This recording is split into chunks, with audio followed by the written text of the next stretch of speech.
आप अपन मुख्यमंत्री कुर्सी पर बैठकर देखिए कि मैं बिहार का मुख्यमंत्री हूँ, बिहार को ठीक करना है, तो आपको कोई रास्ता नहीं दिखेगा कि शिक्षकों को सम्मान करके विद्यालय को जीवंत करना और शिक्षा और शिक्षकों के माध्यम से विद्यालय को केंद्र बना करके काम करने के अलावा कोई रास्ता नहीं है बिहार को आगे ले जाने का। तो मैं चुनाव जीतूंगा तो हमने संकल्प लिया है कि 6 महीने के अंदर शिक्षकों का एक विशेष प्रोटोकॉल होगा कि जब कार्यालय में शिक्षक जाएंगे तो उन्हें पहले कुर्सी देनी होगी और फिर उनकी बात सुनी जाएगी। अगर कोई अधिकारी बैठा है और शिक्षक खड़े हैं तो शिक्षक का प्रोटोकॉल का उल्लंघन माना जाएगा। आपका फाइनल पोस्ट जो आपका है, एक रिप्यूटेड चैनल है आपका, इसका नाम है पूरे जगह पर, लेकिन बहुत छोटे मोटे चैनल है जिनको ज्ञान नहीं है ठीक से, तो माइक लेकर स्कूल में चले जाते हैं। हम लोगों ने मुहिम भी चलाया था कि गुरुजनों के सम्मान में फाइनल पोस्ट मैदान में। मैंने एक संकल्प लिया है कि ये जो वित्त रहित संस्थान है उसको वित्त रहित संस्थान को इतना बड़ा खड़ा करूंगा कि उसमें सरकार को बाध्य करूंगा कि वो ले, और उसके बाद उसमें स्किल डेवलपमेंट का प्रोग्राम होगा जिसमें करोड़ों का उसमें लोगों को ट्रांजैक्शन होगा, एम्प्लॉयमेंट जनरेशन होगा। नमस्कार, आप देख रहे हैं फाइनल पोस्ट। हमारे साथ हमारे स्टूडियो में अभी मौजूद हैं प्रोफेसर मनीष शेखर जी, जो एमएलसी के प्रत्याशी हैं सारण शिक्षक निर्वाचन क्षेत्र से। इस बार इन्होंने चुनाव लड़ने का ऐलान कर दिया है, हालांकि ये भाजपा में भी हैं, तो इनसे बात करेंगे कि इन्होंने अभी दल के तरफ से कुछ फाइनल हुआ ही नहीं, लेकिन चुनाव लड़ने का फैसला जो कर लिया है, इसकी वजह क्या है। स्वागत है मनीष जी आपका हमारे चैनल में। धन्यवाद आपका। मनीष जी, आप चुनाव लड़ने जा रहे हैं जी, तो ये कैसे तय कर लिया आपने? अब तो भाजपा के में कार्यकर्ता हैं, सेवक हैं, और काफ़ी दिनों से मैं भी आपको देख रहा हूं कि भाजपा के लिए आप लगातार जो है कार्य करते रहते हैं, सभी चुनाव में अपना सक्रिय भूमिका निभाते हैं। इस बार आप एमएलसी का चुनाव लड़ने जा रहे हैं सारण शिक्षक निर्वाचन क्षेत्र से, तो ऐसा मन क्यों बना लिया? वस्तुतः हम अभी पार्टी में हम हैं और पार्टी में अपनी दावेदारी दी है और पार्टी का भी फैसला हुआ नहीं है अभी तक। और इसमें चूँकि 5 जिला का चुनाव होता है, मतदाता बनाना पड़ता है, लोगों से संपर्क करना पड़ता है, तो पार्टी में हमने बात अपने कही है नीचे से ऊपर तक सब लोगों को, अभी फैसला आना है। लेकिन मैं शिक्षकों का उम्मीदवार हूँ, पार्टी से ज़्यादा मैं शिक्षकों का उम्मीदवार हूँ। जो शिक्षक हैं सारण शिक्षक निर्वाचन क्षेत्र के, उन लोगों ने मुझे संपर्क करके कहा, जब मैं अपनी बात कहा कि मेरे ये मुद्दे हैं, मैं चुनाव लड़ना चाहता हूँ, आपकी सहमति क्या है, तो शिक्षक लोगों ने कहा कि आप लड़िए, हमारा उम्मीदवार आप बनिए। मतलब शिक्षकों का साथ आपको मिल रहा है? शिक्षकों का साथ, मैं शिक्षकों का उम्मीदवार हूँ। पार्टी का अभी फैसला नहीं हुआ है, पार्टी का जो फैसला होगा वो ठीक है, लेकिन मैं उम्मीदवार शिक्षकों का हूँ, पार्टी का अभी फैसला आना बाकी है। मतलब मन बना लिया है, चुनाव लड़ेंगे? मैं बिल्कुल चुनाव लड़ने के लिए हमने संकल्प लिया है, क्योंकि शिक्षकों की सेवा हमें करनी है, उससे बड़ा काम होना है। तो शिक्षकों का सेवा करने के लिए आप चुनाव लड़ने जा रहे हैं, लेकिन सबसे बड़ा सवाल है जो हमें पूछना चाहिए और मेरे चैनल के माध्यम से उन शिक्षकों को भी जानना चाहिए कि शिक्षक क्यों चाहते हैं कि आप चुनाव लड़ें? कि 2-3 वजह हैं कि मैंने जब चुनाव लड़ने का निर्णय लिया तो मैंने इस बात को शोध किया कि शिक्षक की समस्या क्या है। अच्छा। और शोध की वर्तमान परिवेश में, क्योंकि मैं तो 3 पीढ़ियों का शिक्षक हूँ। मेरे बाबा grandfather Shri Sarju Sharma Sirauna high school के संस्थापक रहे हैं, संस्थापक शिक्षक रहे हैं। मेरे पिताजी श्री रत्नेश्वरी शर्मा जी जो हाई स्कूल में प्रिंसिपल रहे हैं। मेरी माता श्रीमती शक्ति पांडे जी हाई स्कूल में प्रिंसिपल रही हैं। तो मैं तो 3 पीढ़ियों का शिक्षक हूँ। मुझे तो शिक्षा और शिक्षकों को ठीक ठीक से समझता हूँ, मुझे किसी जानना नहीं है। जब मैं शिक्षकों के बीच जा कर के ये बात बताया कि मैं चुनाव लड़ना चाहता हूँ, और 3-4 मुद्दे हमने ऑब्जर्व किया कि शिक्षक की परेशानी क्या है। पहला तो आप इसको देखिए कि मैं जो शोध किया कि शिक्षक और शिक्षा के माध्यम से बिहार कैसे आगे बढ़ेगा। मैं जो मानता हूं कि बिहार जब भी आगे बढ़ेगा तो शिक्षा के माध्यम से बढ़ेगा, क्योंकि हर जगह का कुछ न कुछ विशेष गुण होता है। लेकिन शिक्षकों की तो हालत बहुत ख़राब है ना? बहुत हालत ख़राब है, शिक्षकों को तो बहुत हालत ख़राब है। शिक्षक नियोजित हैं, ज़्यादातर शिक्षक नियोजित हैं, उन्हें राज्यकर्मी का दर्जा नहीं है। उन्हें सताता है कि हम रिटायर करेंगे तो हमें पेंशन नहीं मिलेगा, सेवांत लाभ नहीं मिलेगा, बहुत तो हमारा जीवन कैसे आगे बढ़ेगा। तो हम जो सोचते हैं कि सारा काम शिक्षक से होगा और शिक्षक परेशान है। तो शिक्षक परेशान है कि हमारे जनप्रतिनिधि ने ठीक से संवाद नहीं किया है। जो समस्याएं शिक्षक की समस्याएं हैं, उन समस्याओं को सरकार से समक्ष नहीं रखा और उसका समाधान नहीं निकाला है। या तो उन्हें समस्या के बारे में जानकारी नहीं है या वो करना नहीं चाहते हैं। तो हमने जो तय किया है कि जो शिक्षक की समस्या है उसको हम रखेंगे और उसको हम दूर करेंगे। क्या लगता है क्या समस्याएं हैं? आप तो शिक्षक बता रहे 3 पीढ़ी हम जो है हमारा शिक्षा से और शिक्षकों से जुड़ा हुआ रहा है। आपको मूलभूत जो समस्याएं हैं वो क्या दिखती हैं? 2-4 पॉइंट हमको बताइए जिससे ये शिक्षक भी जान सके और वो आपको वोट भी दें। कौन सी वजह है जिसके कारण आपको शिक्षक जो है वोट दें, और आपको कौन सा वो मूलभूत बातें लगती हैं जो शिक्षकों की परेशानी है उनको आप ठीक कर सकते हैं चुनाव जीतने के बाद? पहला जो समस्या है, हमने तय किया कि शिक्षक का उचित सम्मान नहीं है। मैं इस चुनाव के दौरान जो शिक्षक उचित सम्मान नहीं है, या तो एक अधिकारी के कार्यालय में जब शिक्षक जाते हैं, चाहे वो डीओ ऑफिस हो, डायरेक्टर ऑफिस हो या कोई ऑफिस हो, आरडीडी का ऑफिस हो, तो शिक्षक को बैठने तक का नहीं पूछा जा सकता। 90% अधिकारी हैं, शिक्षक को बैठने तक की नहीं पूछते। कुर्सी खाली है लेकिन बोले नहीं कि बैठेंगे नहीं। तो मैं चुनाव जीतूंगा तो हमने संकल्प लिया है कि 6 महीने के अंदर शिक्षकों का एक विशेष प्रोटोकॉल होगा कि जब कार्यालय में शिक्षक जाएंगे तो उन्हें पहले कुर्सी देनी होगी और फिर उन्हें उनकी बात सुनी जाएगी। अगर कोई अधिकारी बैठा है और शिक्षक खड़े हैं तो शिक्षक का प्रोटोकॉल का उल्लंघन माना जाएगा और शिक्षा अधिकारी पर कार्रवाई होगी। ये कोई मैं नई बात नहीं बोल रहा हूँ, कई देशों में शिक्षक का विशेष प्रोटोकॉल है, मैं यहाँ उसको लागू करवाऊँगा। एक पहला मुद्दा ये है। दूसरा, मैं इस बात को चुनाव में लोगों को हमने कहा कि विद्यालय विकास का एयरपोर्ट बनेगा। अच्छा। और वो शिक्षा और शिक्षकों के माध्यम से बनेगा। क्यों? इसलिए जो बढ़ती हमारी जनसंख्या है, पॉपुलेशन है, उसको अब निगेटिव में सोचे तो हमारे लिए लायबिलिटी है, हम उसको रोजगार नहीं दे पा रहे हैं। पॉजिटिव सोचे तो हमारी श्रम पूंजी है, उस श्रम पूंजी के बल पर हम सस्ता सामान बनाकर भारत में या भारत के बाहर भेज सकते हैं। बहुत बड़ा एम्प्लॉयमेंट जनरेशन होगा। और जब भी होगा वो कोई राजनीतिक माध्यम से नहीं होगा, वो जो होगा वो शिक्षकों के माध्यम से होगा, विद्यालय उसका केंद्र बनेगा। ये हमने बताया कि ये काम होगा। दूसरा, ये होगा कैसे?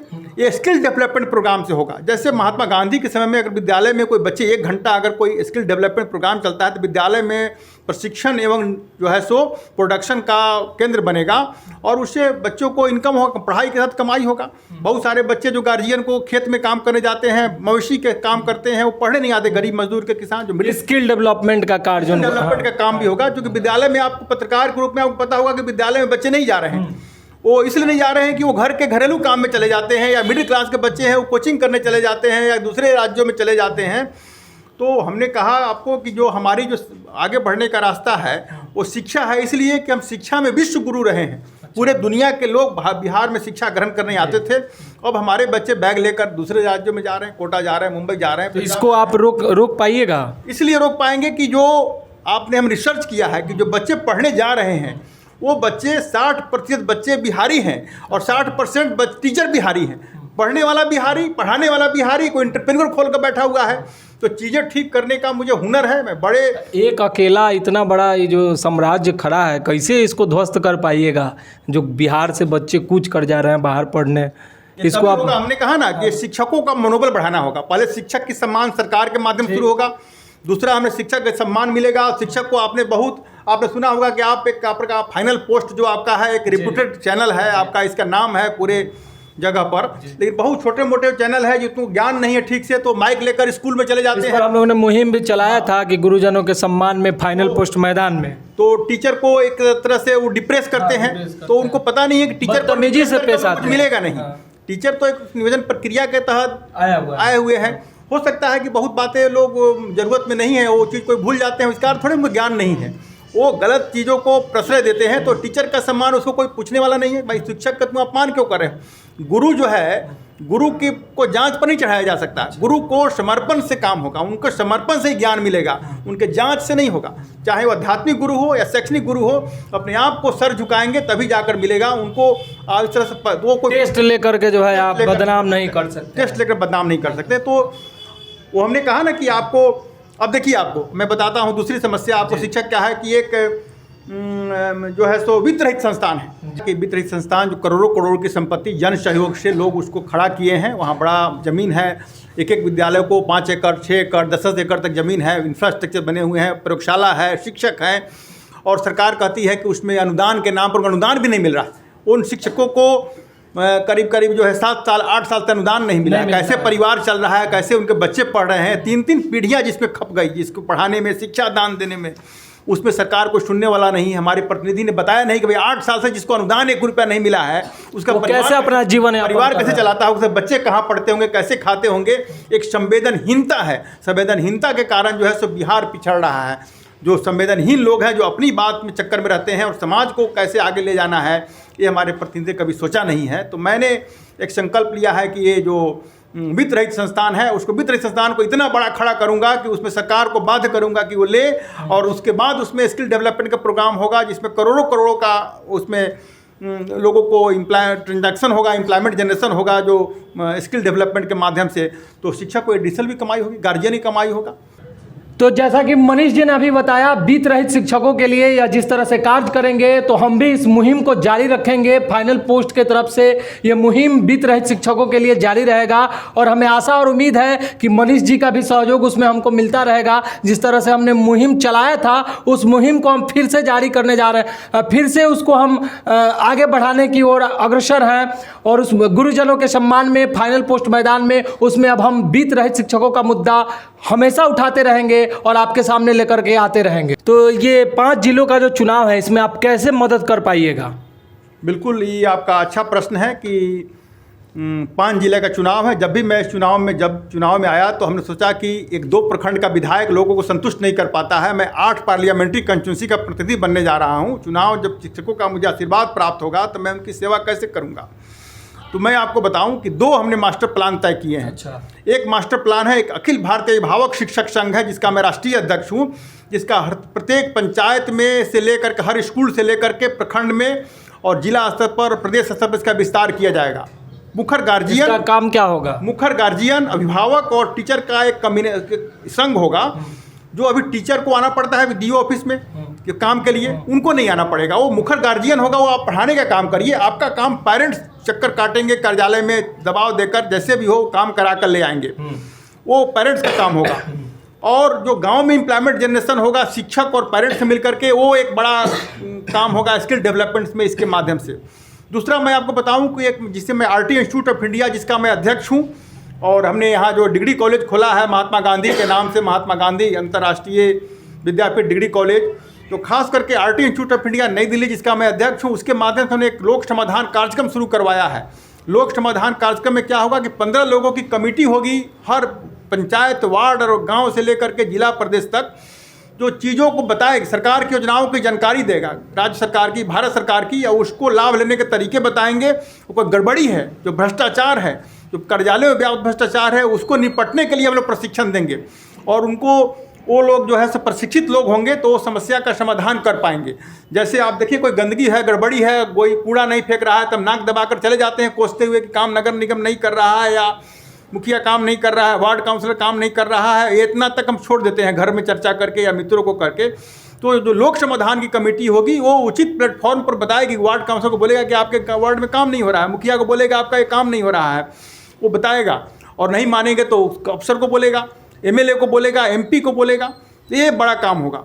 दूसरा मैं आपको बताऊं कि शिक्षक को मैं प्रबोधक के रूप में खड़ा करना चाहता हूं कि बहुत सारे MLA हैं, MP हैं, वो जनता से चुनाव जीत जाते हैं, वो काम करना चाहते हैं लेकिन उन्हें काम करने आता नहीं है। तो उन्हें एक शिक्षक को ऐसा सज्ज किया जाएगा कि वो MLA को, मुखिया को, MP को, सबको एक प्रशिक्षण देंगे। क्या बहुत बड़ी बात ये आपने बता दी। तो जैसे मैं आपको इस बात को उदाहरण देता हूं कि आपने देखा हो कि प्रधानमंत्री नरेंद्र मोदी जी ने एक योजना शुरू की थी, प्रधानमंत्री संसद आदर्श ग्राम योजना, लेकिन एक भी गांव मीडिया के लिए खबर नहीं बन पाया। क्यों? ऐसा नहीं कि MP काम नहीं करना चाहते, उन्हें काम कैसे होगा, उन्हें काम ठीक से पता नहीं है काम कैसे होगा। तो शिक्षक जब तैयार होंगे, मार्गदर्शक एक जो है, शिक्षक एक प्रबोधक के रूप में काम करेगा और वो जो है समाज का प्रबोधक होगा। शिक्षक का, मैं शिक्षक के पुराने दिन, जो शिक्षक को देख करके लोग सर झुक जाए, ऐसी व्यवस्था मैं करना चाहता हूँ। शिक्षकों के सम्मान से ही बिहार आगे बढ़ेगा, दूसरा बिहार आगे बढ़ने कोई रास्ता ही नहीं है। मैं अब जब शिक्षक ठीक हो जाएंगे, सारी व्यवस्था ठीक हो जाएगी, तो शिक्षा का क्वालिटी वैसे ही बढ़ जाएगा।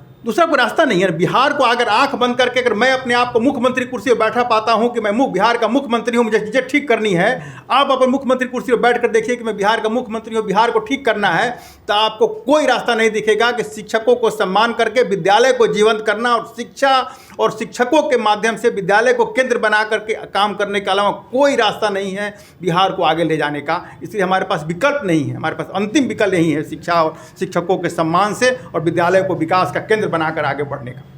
तो शिक्षक और शिक्षा के बिना विद्यालय का बिहार का विकास होना संभव नहीं है। ये बात सही भी है, जैसा कि मनीष जी ने बताया।